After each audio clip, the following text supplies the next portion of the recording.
Why do I race?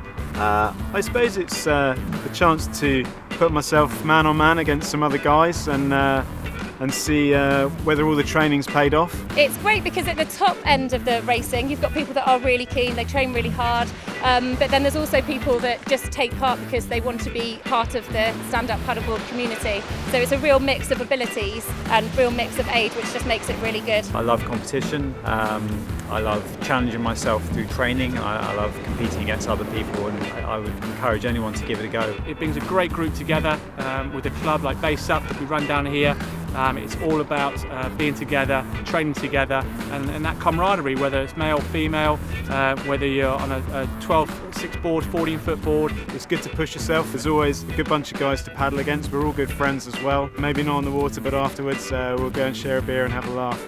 SUP racing comes in loads of different formats. That's what makes it so accessible to everybody. It's good for all ages. There's a mix. They do junior races, adult races. Currently in the UK right now, there's a variety of events and races that anyone can take part in. So if we start off with flat water distance, so we can paddle from one point to another on flat water, or we can have out and backs. Races range in distance, and often within individual events they'll have different distance or different categories, so it makes it really inclusive. When you get down to the coast, we can start to bring in a technical aspect, which usually involves a beach run into the water, round about 4 or 5 buoys, and then back in for another beach run, and then back out for your other lap. One of the most important things with any exercise is to make sure you start hydrated and you also hydrate throughout the event or throughout the actual training session. In terms of hydration, water day to day, coconut water is a treat, and then when it comes to racing and training, you can get hydration supplements that help replace the salts. But during the race, if we're getting over say an hour,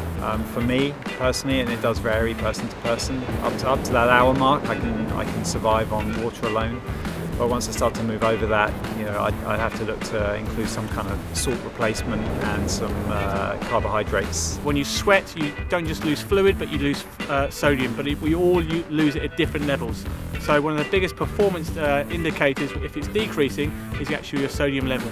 So one of the best things to do is make sure you take a sodium supplement and water. Some people are okay with water, but some people need both the supplement and water as well. So warm-up's very important. The intensity that you're going to be racing at needs to be replicated in your warm-up. Say rule of thumb, short, sharp, fast race, you're going to have a slightly longer warm-up to get yourself prepared. If you're going to be racing at 85% of your maximum heart rate, or zone 4 or 5, then you need to be warming up to that level.